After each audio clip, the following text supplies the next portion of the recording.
All right, good evening, everyone. We will now call to order our City Council Evening Community Meeting. And Madam Clerk, please call the roll. Councilmember Scott Benson. Scott Benson, aye. Councilmember Fred Durhal III. Present. Councilmember Letitia Johnson. Present. Councilmember Gabriela Santiago Romero. Councilmember Mary Waters. Present. Councilmember Angela Whitfield Callaway. Present. Councilmember Coleman A. Young II. Council President Pro Tem James Tate. Here. Council President Mary Sheffield. Present. Madam President, you have a quorum. All right, thank you. There being a quorum present, we are in session, and we thank Bishop Ellis and First Lady Ellis for allowing us to be here. As always, I know we usually host District 1 evening council meetings here, so we thank them for their generosity in allowing us to be here.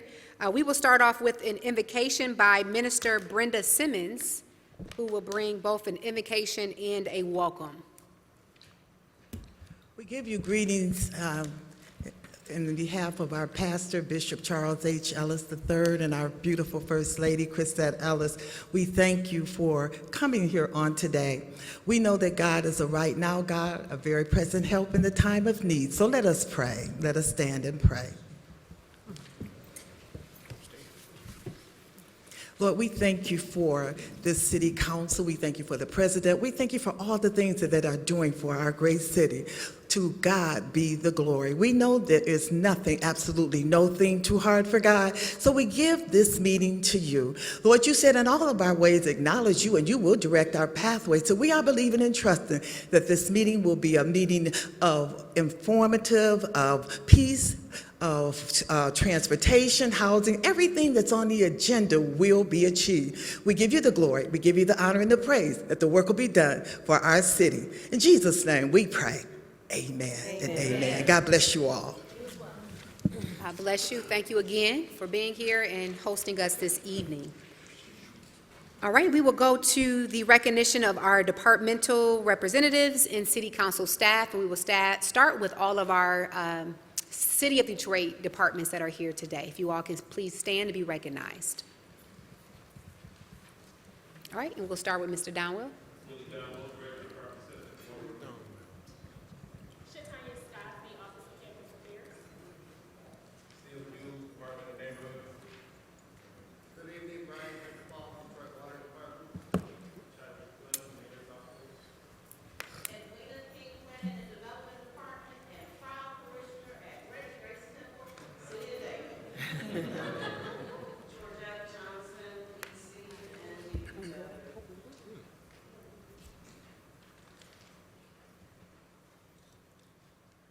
Okay. All right, that is everyone. Thank you all so much for being here. We will now move to recognition of city council staff, and we will start with Councilmember Durhal's staff, or team, I should say, team.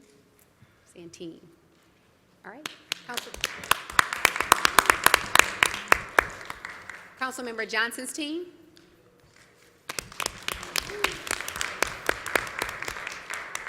Councilmember Santiago Romero's team. Council Member at Large, Councilmember Young's team.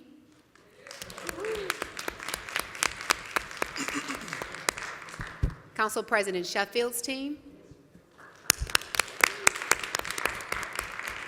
Councilmember Waters' team. At Large, Councilmember Benson's team. And Councilmember Callaway's team. Thank you all for being here, and I will now allow Pro Tem Tate to introduce his staff and bring remarks. All right. President Pro Tem Tate. Thank you, Madam President. Good evening, everyone. Good evening. We are so thankful to have you here in District 1 again. Today we didn't have bad weather. Usually when we have our District 1 evening community meeting, we have bad weather. Great weather today, but we're thankful to have you here. Wanted to first start off by introducing my team. Team, we're going to start off. That's a cue. That's a cue. All right, there we go. We got the Pistons winning now. We got to go for the throwback, right? So the starting lineup for District 1 Team Tate, we have hailing from Pontiac, Michigan, in communications, Melvin Grigsby. Our newest kid on the block who's not a stranger to City Council. We are so thankful to have her on the team. Proud to have her here, hailing from Georgia, but with connections in Brightmoor. Ladies and gentlemen, give it up for Tomasa Bailey. He's not here this evening. He's had to deal with some family issues. Our hearts and our minds and our souls is with him. He will certainly be here this evening. But y'all give it up for Bucket Hat Brandon Whitfield. He loves those bucket hats.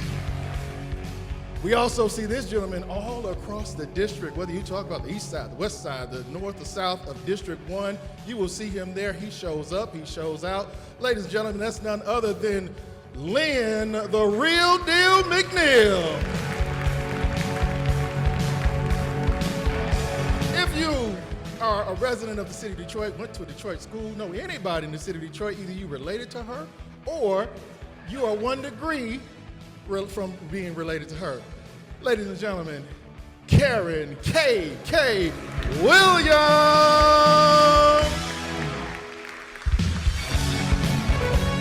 This gentleman started in the office, and we're going to miss him. He's been a cornerstone of our policy, and each and every one of you who know him, you know what he does. We love him, we appreciate him, but just like anybody else, we are also proud to send him out to the rest of the world where he will serve as the executive director of an organization that I'm going to let him tell you about, not myself. That's his business, not mine to tell. Ladies and gentlemen, Jai, my guy, Singletary.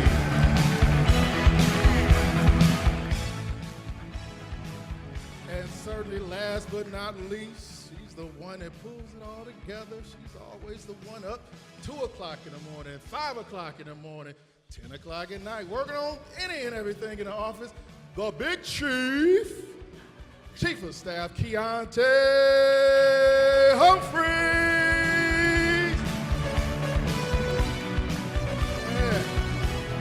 Y'all come on up so they can see your faces. Come on up so they can see your faces.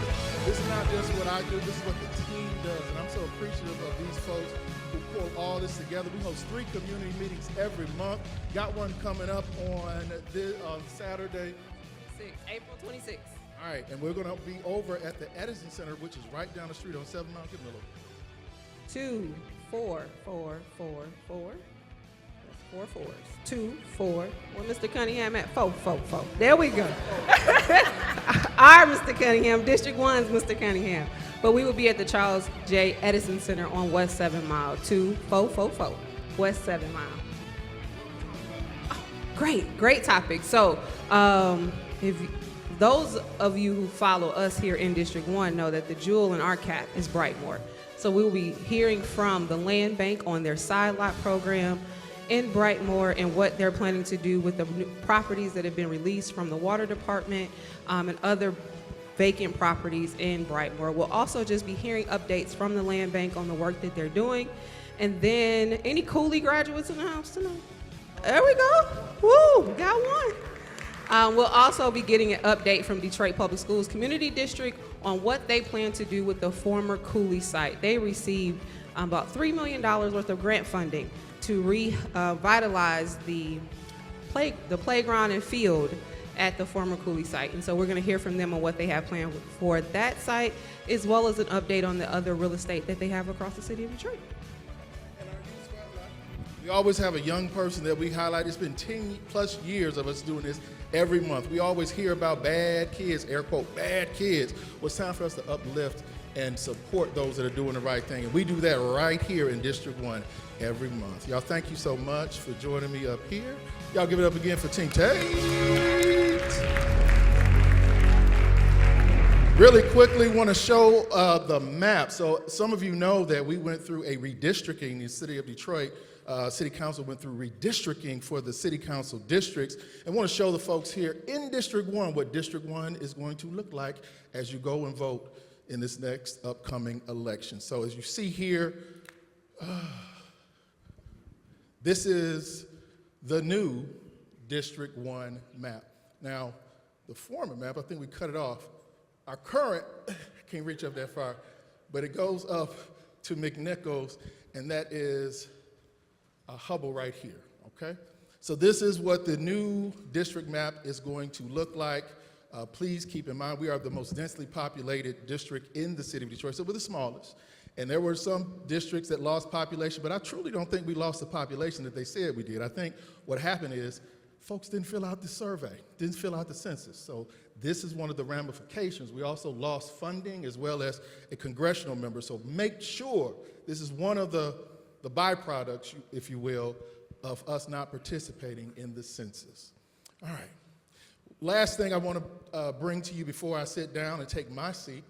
There's been a number of conversations about concrete crushers in the city of Detroit and environmental issues as well. I want to thank, she's not here, but our colleague Gabriela Santiago Romero, who put some additional teeth into the fugitive dust ordinance. Y'all give it up for her. She's not here, but give it up for her for doing that. Makes it easier for all of us to breathe better in the city of Detroit and our neighborhoods. And so we've got one community by the name of Schoolcraft Improvement Association. Y'all raise your hand. They're right there in the back. SIA in the house.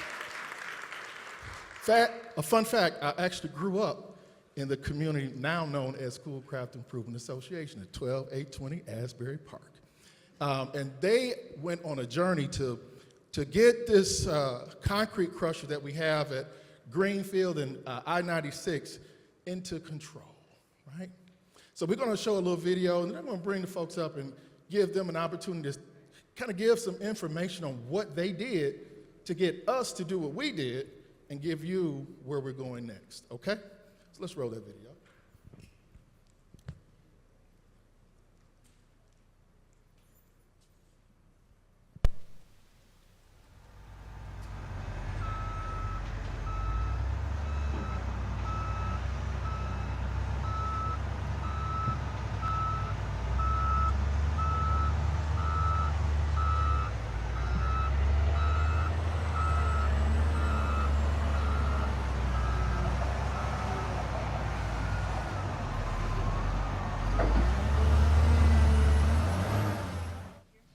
This is the first time I ever had a problem in 45 years.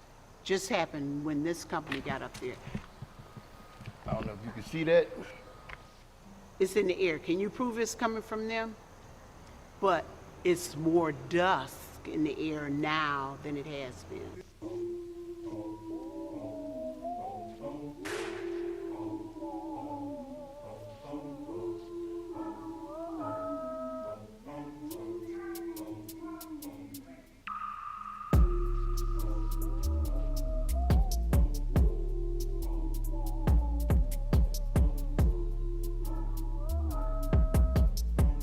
And so we would see some days where there are windstorms that are happening, and you would see, it looks like the Wizard of Oz, when Dorothy's house is going up in the air.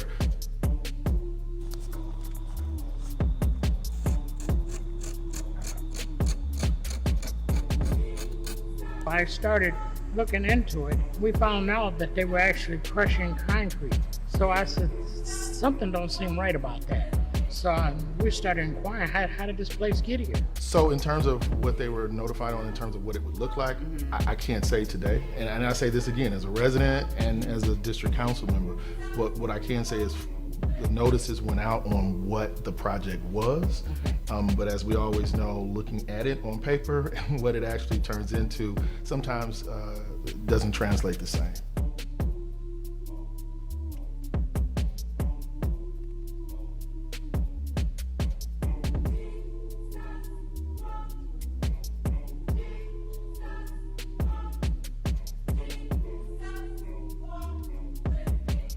That dust that's going on Greenfield, that has to stop.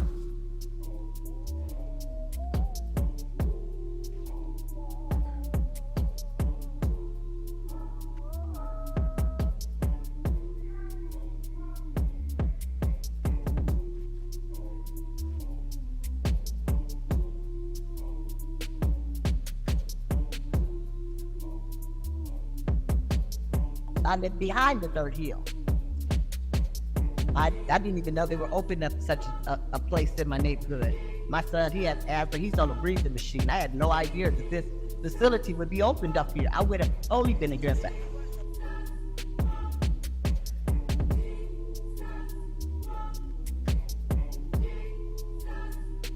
The more that these cases are brought up and supported by decision makers, then I believe it could set a precedent and it could start a trend in a direction where human health is being considered by decision makers rather than sort of profit. What they're doing is great. You know, they're recycling concrete. Where would that concrete go if it wasn't being recycled? So we agree totally with that operation. However, the location, you know, it's always location, location, location, location. This is not the location for a concrete crusher. This isn't the location.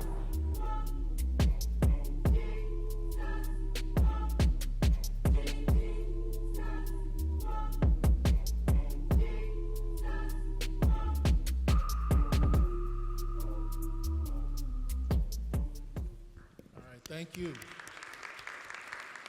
So that dust that you just saw, that was every day. That wasn't a special day, that was every day that folks had to go through. But because of the actions of the Schoolcraft Improvement Association, y'all come on up, SIA, please. Y'all give it for SIA. They refused to give up, and it got to the point where we weren't ignoring them in the first place, but we could not ignore them based on the actions that they took and that they continue to take. And we want to give them an opportunity to walk you through the motions and movements that they had to get them to where they are today and get us to where we are, but we are now breathing better in the Schoolcraft Improvement Association. Come on, don't be shy. Come on up, y'all. This is time. Come on up, come on up, come on up, come on up. So as part, you know that some of them wanted it shut down. I know. I've been in the meetings. They wanted the concrete crusher shut down, but because the city had our lines crossed when the permit was provided, it made it a lot more challenging for us to actually shut them down. But what it did give us, once we took them to court, it gave us the ability to create an agreement, a consent agreement, with the business, Green Valley. And so with that, they now have to ensure that the piles of concrete, crushed concrete that they have, are lower, much lower than the industry standard. In addition to that, there's dust control mitigation that has to take place. Inside of the facility, currently, there's absolutely no concrete. It's all dirt. So when you go inside, what's gonna come outside with you? That dirt on the tires. So now they're being forced, compelled, and they agreed to do it, cement the interior of the location to ensure that it reduces the dust that comes out of it. Also, rumble strips. So even that extra dust that doesn't come off, if it's muddy outside and it's now the rumble strips will shake free additional dust. They're also going to be contributing funds to repair the roads in the area. In addition to the things that are on the inside, it is very clear that the exterior is damaged as a result of their operations as well. Now, again, we didn't get an opportunity to shut them down, but they got a chance. They're gonna get a chance. They got one chance though, because the reality is they're not just fighting us at this point, now they have a court order. They're fighting the courts. So we're gonna make sure that we maintain and manage them in a way that we should as a governmental entity, and we're gonna be on them. We're gonna be on them. And so I'm gonna get out of the way, and I wanna introduce the president of Schoolcraft Improvement Association, this dynamite of a man right here by the name of Mr. George Perdue. And he's gonna tell you a little bit about the journey and some key things that neighbors can learn from what they all went through. Thank you, Pro Tem Tate. And thank you, City Council, for this opportunity to come before you to just speak and kind of express what we've gone through, what it has taken to get us to this point. I can honestly say that there has not been a day or even a night that I have gotten up or fallen asleep without praying about this situation. It's overwhelming. And to get the calls that I get from people, to give you an example, I got a call from a lady who told me that She's got a liver transplant, and she travels through that dust. And now she has to reroute her travels to go around that to get to her doctor's appointments, you know, wherever she's got to go. She's got to reroute her path. That touches me. You know, someone with a liver transplant that can't carry on their daily life because of fugitive dust. There's school buses, yellow school buses, every day at 8 a.m. and around 3 o'clock. Yellow school buses come off and on I-96, going to schools, dropping them off, picking them up in the morning. I don't know how many kids have their asthma triggered by passing through that dust. It's a known fact that fugitive dust can affect every organ in our body. You know, starting with our skin, our eyes, our nose, you know, just the things we don't even think about. You know, and then once it enters our bodies and our lungs, then it really goes to work and can do some damage. I even think about the sweeper, the guy on the sweeper. You've seen the guy on the sweeper? I mean, he's almost engulfed in a cloud of dust. You know, and I've never seen anybody with a mask on. You know, so I mean, these are the kind of things that cross my mind as a leader in this community. It's heartbreaking. It's heartbreaking to see it. And this journey is not over. It's not over. This is just the beginning. As you mentioned, there's the accountability phase of this. According to the document, the consent agreement, we're supposed to see some improvements by April. And this is April, the end of April. We're ready. We're ready. I mean, I'm getting calls every day. We're ready, and I'm giving out numbers to call. We have established a relationship with BSEED, the BSEED inspector. We have established a relationship with the DPD, the Detroit Police Department, and we want to see some results. We want to see some results. And I've kind of softened, you know, we don't want to shut them down, maybe relocation. You know, that's an option. You know, we want to come together and talk about this. And I think, I'm not going to say a lot about this. I want to say the beauty of this experience for me, and I'm sure some of the others, is what we have, is what we have been able to do as far as relationships. We have established relationships across the city, from Southwest Detroit to Court City to Detroit Hamtramck. A lot of beautiful relationships have been established because of this issue. So there's a silver lining. There's a silver lining in all of this, and that's one of the blessings that I get out of it. So I don't know if anybody else wants to say something. There's some other people here that can say how it's affecting them. Somebody else want to say something?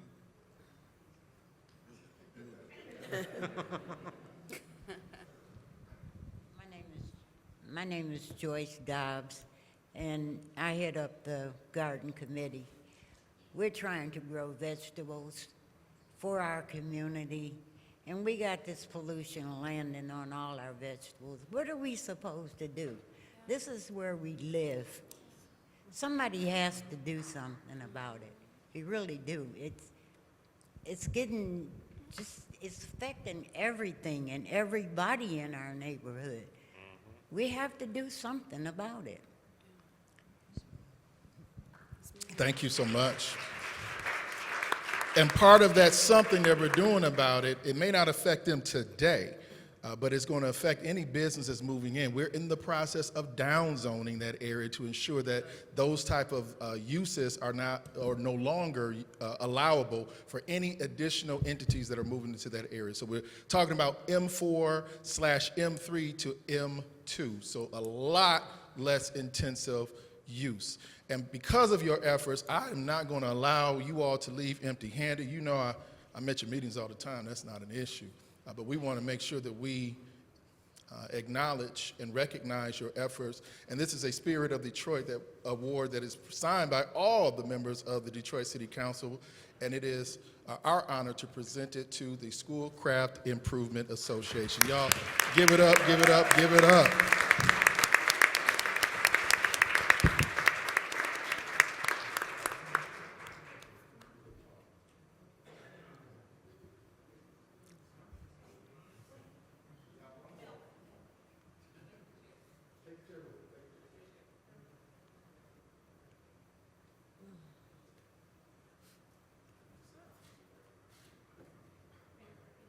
Put it in front. It has to go in front.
Beautiful. All right, thank you so much, Pro Tem, and we appreciate that. And let's give the Schoolcraft Improvement Association another round of applause. Amazing work. And thank you, Pro Tem, for that recognition.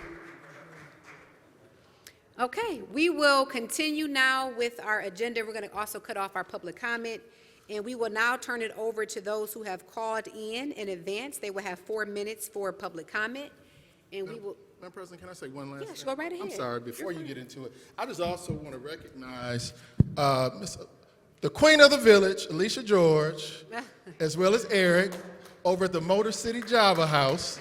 Y'all, so we've been hanging with them and rocking with them for more than 13 years. Y'all stand up, please. Don't be shy now. Eric, come on up. You all make sure when you're in District 1, come on by the Motor City course, Java House. the Motor City We Java. love you. Thank you. It's the. All right. Thank you, Madam. Okay, thank you, Pro Tem. If the clerk would note, Member Santiago Ramiro has joined us as well, Madam Clerk. Clerk was on note. Okay. All right, Mr. Cunningham, you are first, followed by Rochella Stewart. Good evening, everybody. 313-444-9114, 313-444-9114, 313-444-9114. That number was made so you can remember it, and on Facebook, Not Enemy. I want to thank the councilman, my district, Councilman Pro Tem Tate. Today, these are 24-hour passes. It's 25 of them. And I believe they $5 a piece. So I'm not giving out 3 at a time. I'm gonna give them out 1 at a time. Some of the folks are grateful, some of them are not, but it doesn't make a difference as long as we get it to the people. If some people take advantage of it, so what? We're getting it to the people that need it, no matter what. So that's how I look at things. There is a DDOT meeting, everyone. If you can go to Detroit Department of Transportation on Facebook or any of the social media and share that there is a DDOT meeting coming up. If you can send an intern or whatever you can send, people are appreciative when the elected officials staff goes into the chat and leaves their information. It makes, they may not even state the whole meeting. It just makes people feel like they're being listened to. A lot of the activists were a little unhappy that they didn't get the $16 million, the double DDOT, et cetera, but we thank you for what you did do. And in our private meeting, we have activists with Director Kramer, it is true. I mean, it's $20 million. You guys didn't bat an eye. Let's do it. And so transportation is a major issue, and there's a lot of people that can't afford insurance. I can barely afford my vehicle that I have, an outreach vehicle, taxi cab. It went out on me this morning, and then I went back to it, and it just turned over, no problem. And about 3 hours later, the muffler fall off. It's so real loud now. And I said, God, Satan is really busy, but I know in life, God is always good, and it will work out, and God is good all the time. So tomorrow, the next day, that will be repaired. But I enjoy giving out the bus tickets at the bus stops in the summer times, and hearing from the people. And I'd like to thank each council person. I'd like to thank everybody in the room that assists and prays for DDOT, prays for myself and my activism, and just thank you. You don't have to do that. I ain't totally destitute. I have saved some money for another vehicle. There's 260,000 miles on this vehicle. And nothing but the angel's wings is holding it up, holding it together. Because my customers would get in and say, ooh, how many miles are on here? If we just wanted to give up. So I know God will make a way. I've been looking around, and God will make a way out of no way. And so I can continue to do what God wants me to do in helping people and advocating. And didn't really have the energy to recruit anybody to come like I sometimes do and speak or whatever, because a lot of times people say it doesn't make a difference. They know already. That's doing too much. If I could get $1 for every time someone says that to me, I'd be rich. But I do believe things will get better, and I will continue to get random voices, new voices to come to these meetings. And I appreciate your help, everybody. And thank you for this morning's love, Councilwoman Johnson via Cash App. Appreciate you. Hope I didn't get in trouble. Mm-hmm. All right, thank you so much, Mr. Cunningham. All right, Joyce Jennings.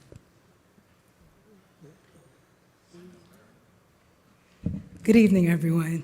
To the bishop of this house who opened this opportunity for his congregation to host this meeting tonight, thank you to all of our city council leaders, staff, as well as the community. Thank you all for coming out. My name is Joyce Jennings Fells. Fells was my married name. I kept my married name after divorce because I do have children that have that name. I'm the oldest of 6 children. I'm also the oldest granddaughter, born to my maternal and paternal lineages. I was born a leader. At a very young age in my early career, I was trained on budgets very, very well, as I was hired into a position at Blue Cross and Blue Shield where I became the youngest manager hired in the history of the company. Blue Cross does a very good job training the employees because your budget is your tool. That's your framework as to how you will operate your organization. I left Blue Cross and Blue Shield, went into other industries where I took that experience to help show my staff and those that I led how they play a part in the budget. The same applies in government. As I came to the city of Detroit and started 311 for City Services, where I was responsible for 43 department agencies, where we created transparent government. We addressed concerns of internal as well as external customers of the city to bring resolution. Budget is a tool that both employees and citizens of Detroit need to be aware of so they are able to know how to advocate for their concerns. As a former city employee, I want to see the pensions of the employees whose budget dollars or pension dollars were taken. I want to see those dollars returned back to the retirees. It should not take 30 years to return money that was invested back to the citizens. As a mother that is a homeowner in the city of Detroit, when I vote on legislation for schools or for libraries or for recreation centers, I expect my vote to apply to whatever legislation that is passed. I want to see dollars that are earmarked for schools remain in the schools. Last Tuesday, when I was at the school board meeting at Martin Luther King, they had mentioned that our school district is in the bottom 4% when it comes to reading. However, in the design for Pershing and Denby, there is no library, neither is there a design for a pool. I made reference at the school board meeting to what happened in Southwest Detroit. Life skills are very important, and given the fact that we have so much failing infrastructure that's occurring in the city of Detroit, we need to return swimming back into our schools. We need to open the recreation centers that are closed, that have pools, and we need to make sure that on the east side of Detroit, I was born a West Sider. I graduated from Redford High School. My grandparents lived on Redfern, right down the street. My grandfather passed 6 months before his 100th birthday. So the West Side is my love. But when my father became the pastor of St. James, I became an East Sider. I'm in the Van Dyke Lynch, what they're calling the Van Dyke Lynch solar farm. It's a land grab. I received a certified letter from the city about my home. I am not interested in the solar project. Thank you very much. Let's keep the land to the citizens Thank you, Ms. so they can be homeowners. Bless you all. Thank you. Thank you so much, Ms. Jennings. All right. We will go to Rochella Stewart. Good evening, Council Member, Council President Sheffield, and all the other council members. I thank the council and the mayor for the $20 million and an additional $2.7 million. We, the advocates in Oral for years, have been rallying and calling, attending council meetings, going to Lansing, advocating for more funding for DDOT and the whole state in transit. We are all volunteers, passionate about what we do. But I think the council do understand the need for more funding for transit. But in order for us to get up to a superior transit system here in Detroit, I'm quite sure a lot of y'all have traveled out of state, went to different cities like Denver, Seattle, Dallas, different ones, and their transit systems are beautiful. The buses run beautiful. They mass transit run beautiful. And we only have buses, and they don't run the way they should. We're not paying our employees the way we should. So if you don't pay the people that's giving the service, they're gonna go places where they're getting more money. I'm quite sure a lot of these employees love what they do and wanna stay here. But I think y'all should take a little bit more time on funding money for more wages. I don't know how you can do it. We talked to Stacey this afternoon. We have an advocate meeting every month with him. And I asked him, why did you turn down $16 million for transit?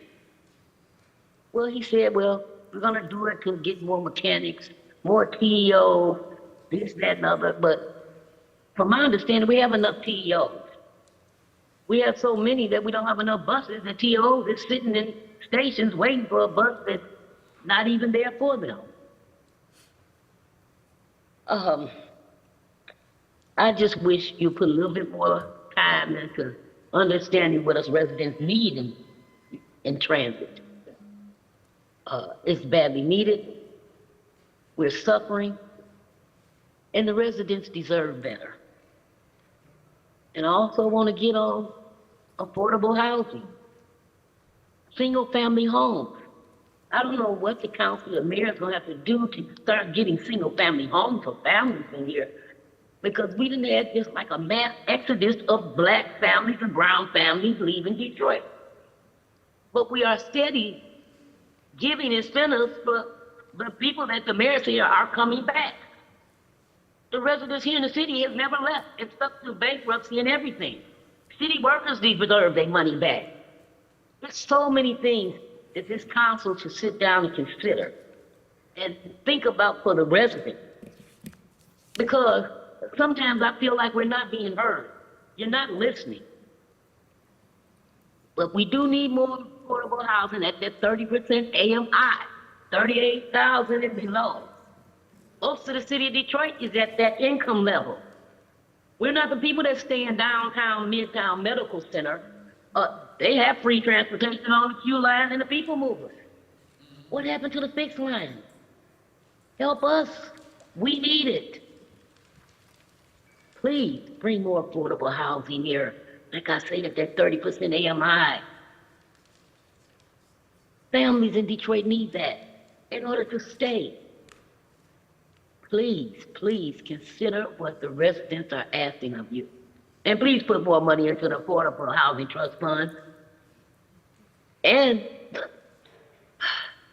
help people that's getting evicted, the Tenants' Rights Commission. Okay. All right. Thank you so much, Ms. Rochella Stewart. And we will now move to Renard Mushunsky.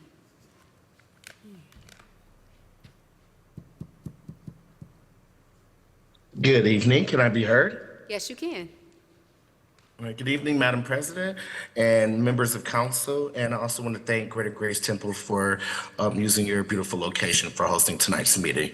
I'm Renard Mushunsky. I'm lifelong Detroit resident and bus rider and District 6 resident with Detroit People's Platform. And I also want to echo the sentiments of my colleague Rochella in thanking this body for the consideration of increasing funding. I know things change during the executive session, but I will say it probably was a mistake to leave the $16 million on the table because that $16 million might be necessary. And I think the city council and even the state of Michigan is assuming that the federal government is going to come through and do its job. We have a new president now, and by indication of this federal government, there are some really terrible things in terms of federal cuts, not even just to transit, but part of the city's budget is going to be impacted by lack of federal dollars in the state of Michigan as well. This memo that come from the Secretary of Transportation, Sean Duffy, is disturbing. It prioritizes communities that have high marriage rates and birth rates, neither of which Detroit fall into those categories, correct me if I'm wrong, but definitely not on the marriage rate. That is a backdoor and a proxy to violating our 1964 Civil Rights Act, where monies are supposed to be appropriated fairly and not using proxy or direct racial means of taking money out of our community. And I asked the city council, what is the point of what I'm saying? It is to take this federal government seriously in terms of their recklessness and lack of funding that could come to our community. This is not business as usual. I'm very concerned about the I-375 project that may be stalled because the federal money may not come in as well.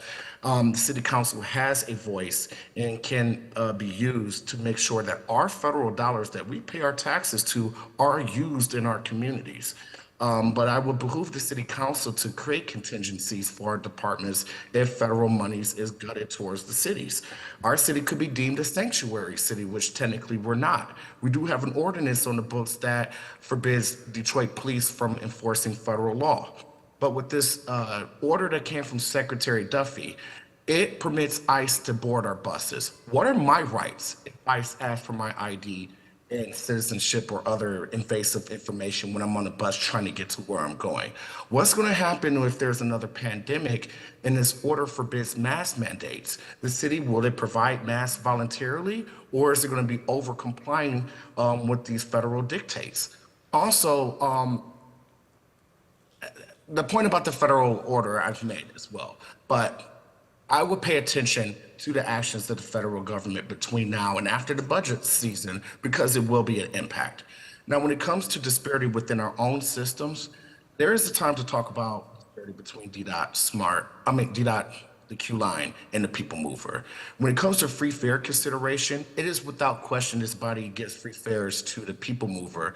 The state pays for the operations for the Q Line for free fares, but when it comes to a free fare program, the city wants to balk, and you guys balk at this. And the thing is, our homeless veterans, returning citizens, and other people that are trying to get their life back together, are they worthy of consideration of a reduced fare program so they can get their lives together, so we can increase ridership and potentially even increase fare collection once someone has a job? We got to think about the residents that have the least right now, and it feels like they're being ignored. And then the federal government is treating like this. The city cannot treat our poor like this. We can do better. Thank you. Thank you so much, Mr. Renard Mashunsky. And lastly, for those who have called in advance, will be Ms. Joanne Warwick.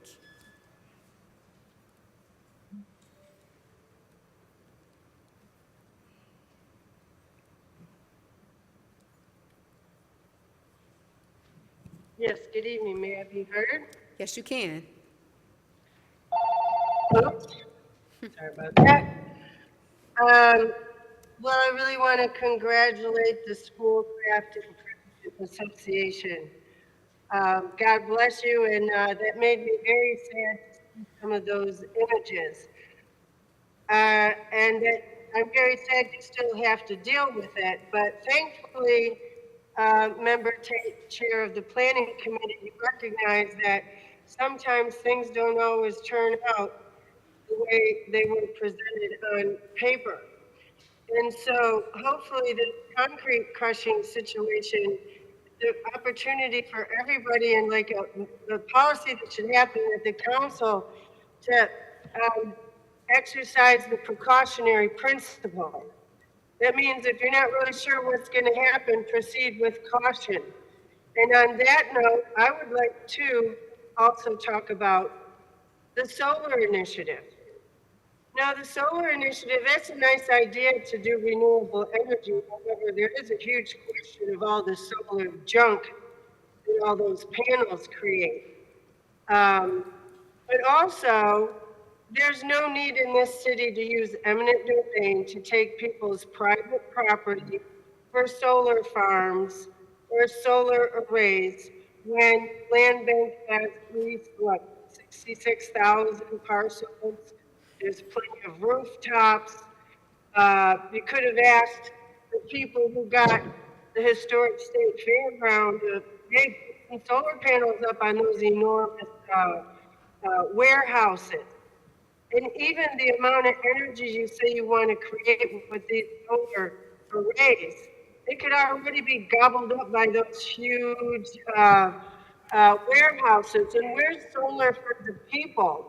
So that it's on their own home, and when the grid goes down, they still get some power. So I'd like to ask this council to really rethink where you're going here. I know you were motivated by that federal money, the Inflation Reduction Act, but there was no need to take people's private property. Some people are being pushed out of their family homes. They didn't have a personal residency exemption because the house was in probate. I just heard today somebody's family home, they weren't allowed to get it back in the redemption period after losing in the tax auction, even though they offered to pay. I was also told by somebody in one of the areas that it was first presented that Detroit was going to get its own solar generation going on, and it would be the only city in the country. That sounds cool, because guess what? The city's already got enough land and buildings to do it. But that's not what you're doing. Instead of being the first city in the country having your own solar installation, if we're going to be the first city in the country using eminent domain to take people's private property to turn over to solar developers who are going to get a bunch of tax breaks and probably some other financial benefits. Again, I'm not saying solar isn't bad, but everybody in the room, beware. Because if you have a property that was ever tax reverted, or you got something from the land bank, under state law, they can vote to take your property because it's defined as blighted. even if there was a subsequent sale.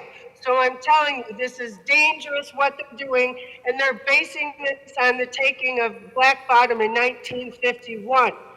We can do solar, but let's not do it this way, please. No eminent domain. You don't have to do this, and there could be. Okay, all right, thank you so much, Ms. Warwick. And we will now go back to those who, for general public comment, everyone will have 2 minutes, and we will start with Mr. Davis. And if the clerk will know, Member Young has joined us as well. Clerk will so know. All right, Mr. Davis, go right ahead. Hello, everyone. William M. Davis, City of Detroit retiree. You know, people have been here giving y'all compliments, but I can't. The state of City of Detroit retirees is not good. It has not been good in over 10 years. You know, during the bankruptcy, the start of the bankruptcy, we took a 4.5% pension cut. We took a 15.5 annuity clawback. We took a retroactive cost of living. I don't think none of y'all could live on 55% of what y'all was making in 2013. Because also, when you look at the 22.25% of cut that myself and many others received, there's also been at least a 33% decrease in our dollars because of inflation. And some of this money that y'all got, this ARPA money, was supposed to help people like me, like City of Detroit retirees. Well, over 3,000 have died up under y'all watch. Over 3,000. But yet people give y'all compliments. You know, we're going to grade y'all. Absentee ballots is going to be going out in June. I think some people up there may not have a job come January. I think some people up there probably should not have a job unless y'all start doing more to help us. You know, during the bankruptcy, $100 to $150 million a year was taken that normally should be going to our pension fund, the general fund for general fund retirees. Police, they took a partial loss of the cost of living. But yet, even when y'all give this paltry partial check, they're going to get hundreds of dollars more than general fund. Y'all need to do a little bit better. I look forward to the day when I can say that y'all have done something to help us. So far, we haven't seen anything. Have a good night. All right. All right, thank you, Mr. Davis. Good. Greetings. I am Chief Smiling Thunder from the League of Indian Nations of North America, National Indian Government. I recognize that most of you all would have taken an oath to the U.S. and state constitution. I want to bring this to your attention. It appears that I'm having quite a number of challenges as my nationals are being harassed on the streets, their land is being taken and so forth like that. So I just want to read a quick excerpt from Article 6, Section 2 of the United States Constitution. This Constitution and the laws of the United States which shall be made in pursuance thereof, and all treaties made or which shall be made under the authority of the United States shall be the supreme law of the land. The treaties that are in place, that have been in place for many years, are being ignored. In addition to the private land being taken for public use. There is a situation pending where several of the nationals have had their cars towed, have been ticketed. They are not under the jurisdiction of Detroit, but we continually go to the sheriff's office, and it's practically impossible to get in contact with them. But when we do, they do show that they are the superior law enforcement jurisdiction and work with us. We would like for the city of Detroit to also work with our nationals as it pertains to the police department, and then also with the county as it pertains to the county treasurers, the city assessors, and so forth. A lot of times when people look at the charter, when they look at the seal of the County of Wayne, they see that there's an American Indian on there. We know it's a euphemism. However, they are there and they're not being protected and taken care of, and we would like to ensure that you do that. Thank you so much, and if you have anything additional you want to send over to us, please do so, okay? All right, thank you as well. Steele Hughes? Good evening, Madam President, President Pro Tem James Hay, and the rest of the City Council. What's up, sir? I just wanted today, I want to talk about Motor City Makeover. We're in District 1, so I want to talk to everybody about it. So, motorcitymakeover.org, whether you're a community block club association, a small business, a nonprofit, you're on a side lot, or this you're adding in small businesses and community gardens, part of sustainability, register for Motor City Makeover. You can register as a community. Also, those that need volunteer hours. We're partnering with DPSCD this year. If you're a senior that needs volunteer hours, register to volunteer for Motor City Makeover. And the last piece that I'll touch is we're adding in art this year. So anyone in Districts 1, 2, and 3, you should have received a Gov Delivery alert as well as an email from your district manager. We're encouraging individuals in district to vote. We're going to have around 50 to 80 murals going up in the district, and we want each district to have their own look, feel, and vibe going on. So we don't want to make the decision ourselves, but the link did go out. It will close on Friday for those that live in Districts 1, 2, and 3. Vote. We want to make this year the biggest impact we can, beautification, as far as Motor City Makeovers. If you have any questions at all, motorcitymakeover.org, or you could always give me a call. My number is 313-236-3473. Thank you for the opportunity to address you all in this room and this platform. Have a good evening. You too. Thank you so much. Reuben Crawley, followed by Cindy Dara. That ain't what it said. It said torpedo on that card. I know what it said. Now, first, before I even start, I want to give thanks and congratulations to Bishop David Ellis. We talked about this over on 7 Mile, and it's magnificent up in here. And Bishop, this is what you said it would be. They got a big screen up in here. Now, I'm going to go straight to this. That was my friend. Now I'm going to go straight to this. You cheated in. Scott, quit looking down. Look up. James, I'm talking to you. Now, you've been playing with my name. You don't know who I am. I'm a 7 Mile legend that goes from Telegraph all the way to Gratiot. Down 7 Mile, I'm 7 Mile Rue. I'm 6 Mile Rue and Joy Road Rue. That's from Telegraph all the way to Linwood. And then Claremont all the way to Oakland. That's me for real. Now, you've been playing with my name downtown. You've been cheated in. Janice and Gina been caught red-handed, blue-handed, cheating in Detroit elections. Gabriela Santiago Romero, you came out your mouth slick to me too many times. Fred Duhall didn't win that 2021 election by no 60 votes. And Donald Trump, we need you in Detroit. Come on in here, get them all together. Now that little white man, the little white man on the 11th floor down there at the KMAC, them played with me. Now it's 7 lots behind them 2 houses I control off the corner. He done put them in this amenity, jobs and amenity assemblage package. Some BS. When I went down there with the checkbook to pay for them, all of a sudden they get in this. As soon as I get Nene underway, y'all gonna take that tag off that girl's mother, or I'm gonna tear this whole city down. I mean it. All right, thank you, Mr. Crowley.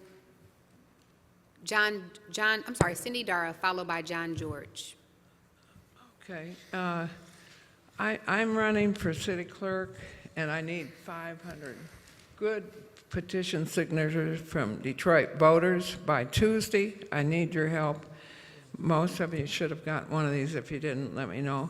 But what I want to do, because I know that you'll run out of here, and I wasn't able to circulate my petitions, which it's kind of funny, you know, we got a constitutional right to petition our government, and yet you can't really do it in the government meeting, or even, depending on who's enforcing the rules, in a government building or a private building.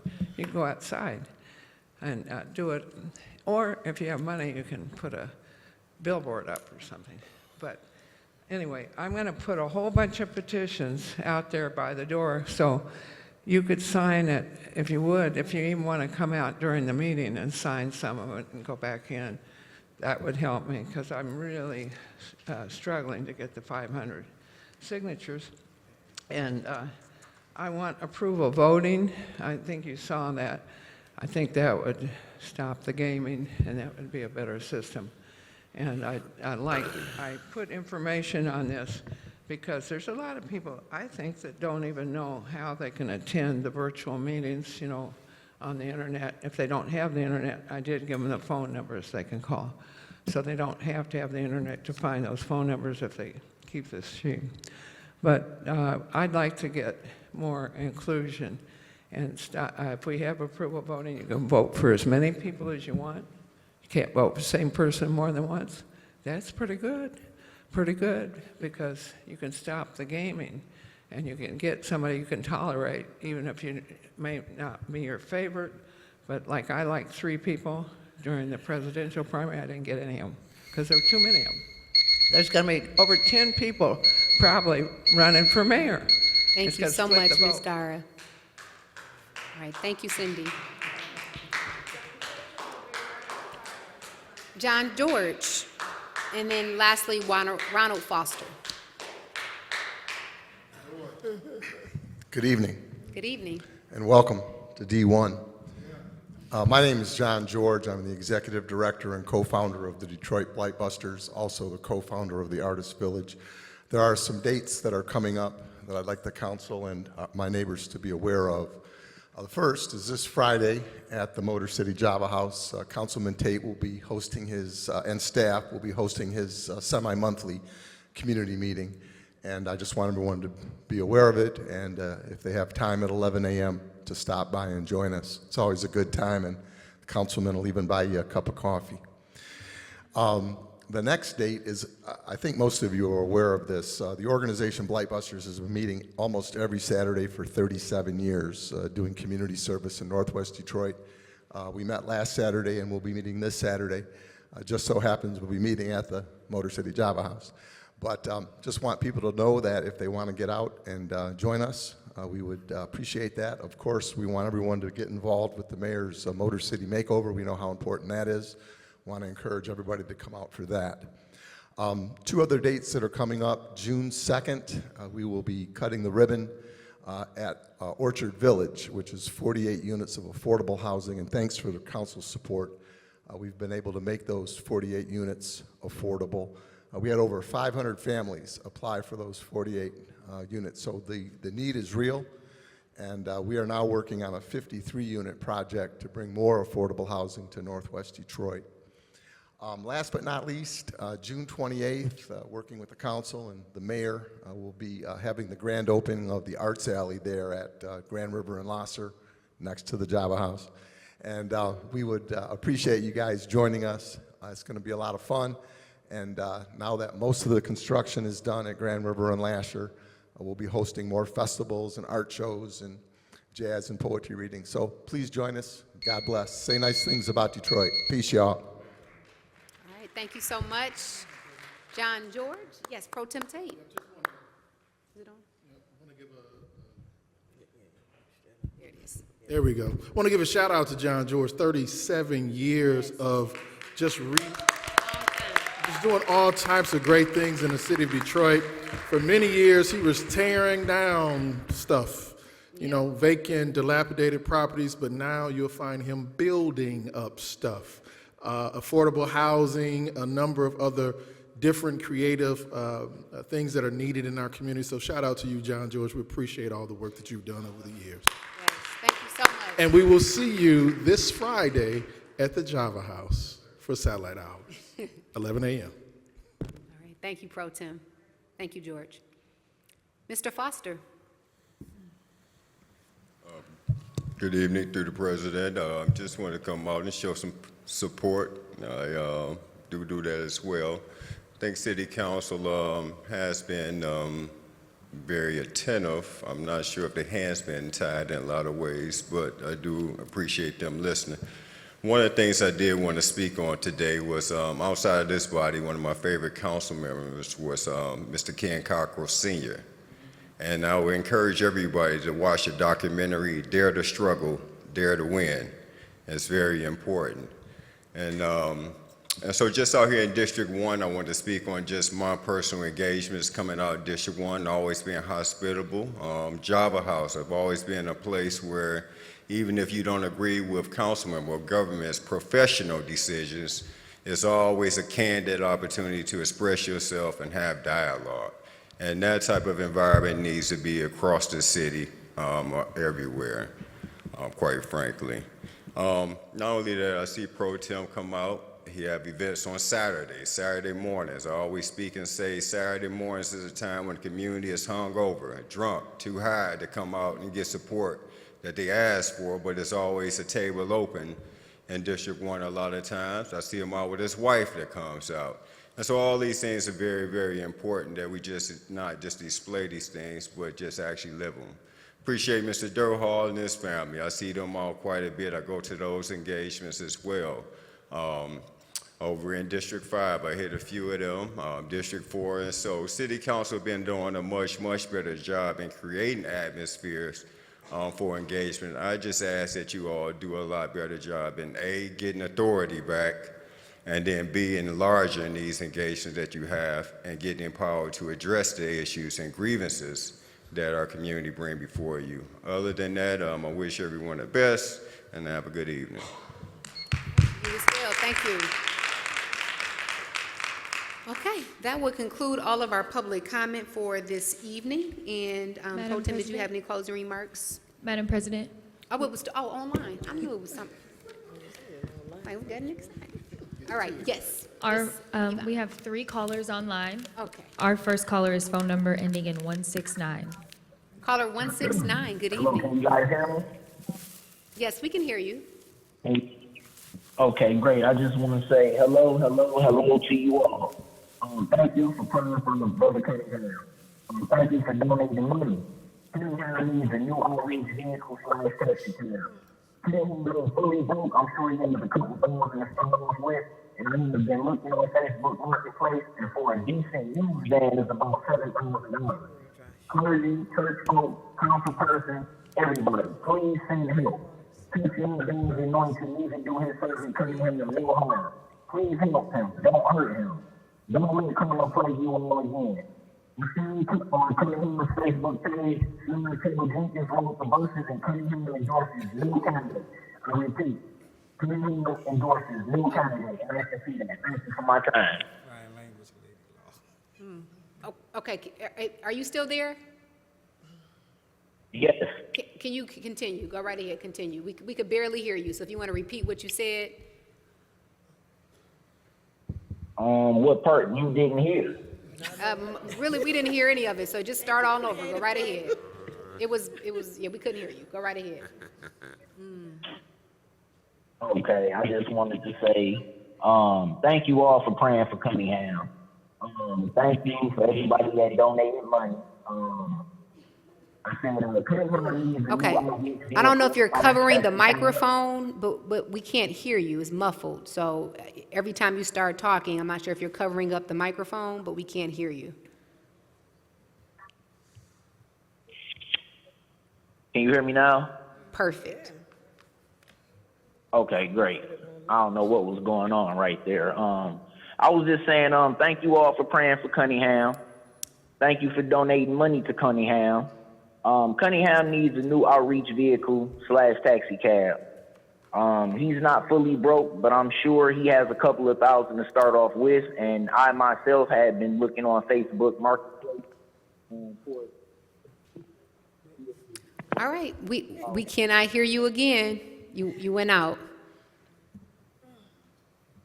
I don't know what's going on.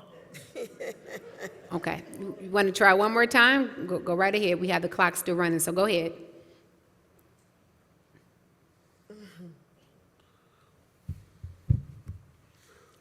Are you there? I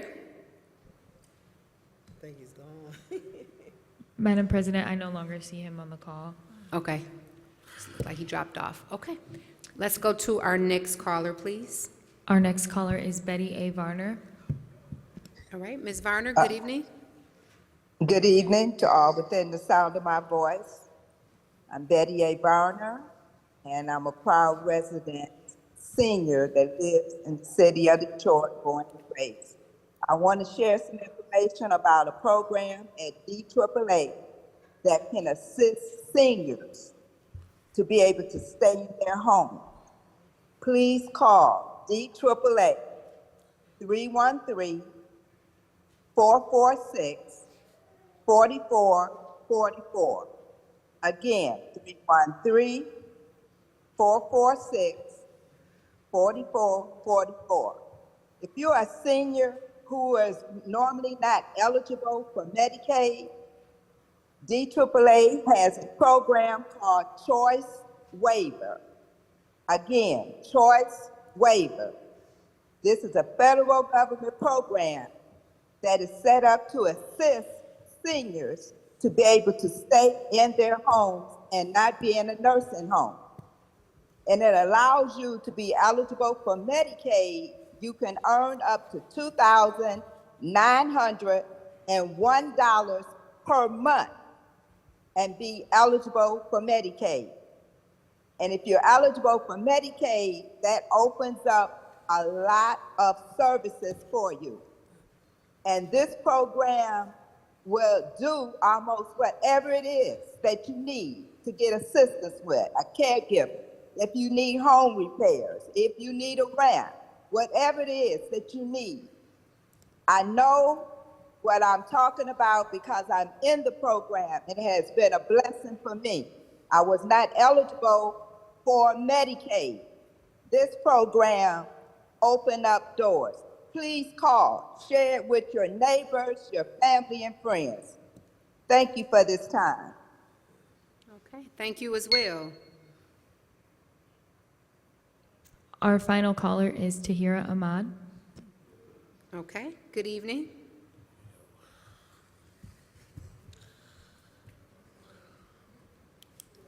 Tahira Ahmad, good evening. Good evening. I'm living a home repairs and an illegal overtaxation nightmare. I started with the leaky roof for 13 years. Mayor Duggan and longtime city council members know about this. All along, while battling multiple sclerosis, I struggled up and down my two-story home stairs, catching rainwater in buckets. Not only in buckets, but in all kind of things. But what I'm calling in to say that I made this statement, and Mr. Coleman Young told me, as a matter of fact, I have no ceilings in my home. I have bowed and crumbling, warped floors and walls. I told Mr. Young about this, and he told me in a public press conference that the reason why he wouldn't help me get home repairs is because I'm making these comments criticizing him in public comment. This is a violation of my human and civil rights and my freedom of speech. Weeks ago, Mr. Young told me the repairs that I got from EcoWorks and DTE, he got them for me, and he tried to make it look like I'm lying. This happened in 2019. Mr. Young made these threats to me weeks ago. They're not in 2019. And I just want everybody to know that there is people who are trying to keep us from letting you know how corrupt the city council is. And Mr. Young, you can't intimidate me. There's a press conference at 3 o'clock tomorrow from the Coalition for Property Tax Justice on Facebook. All right, thank you, Ms. Ahmad. All right, that will conclude all of our public comment for this evening. No. Okay, all right, okay. And Pro Tem, did you have any closing remarks? Yeah, I just want to say thank everyone for showing up, being here this evening. Thank my colleagues as well. Thank Bishop Ellis for always opening up the doors for us for this meeting, evening community meeting. And never want to miss an opportunity to shout out folks who helped build the building blocks of District 1. So Edwina King, want to shout you out. What's up, what's up? Also, Yelena Ramatar as well. What's up, what's up? All right, y'all have a good evening. Be safe, be well. All right, if there is nothing else to come before us, is there a motion to adjourn? Motion. All right, this meeting is adjourned.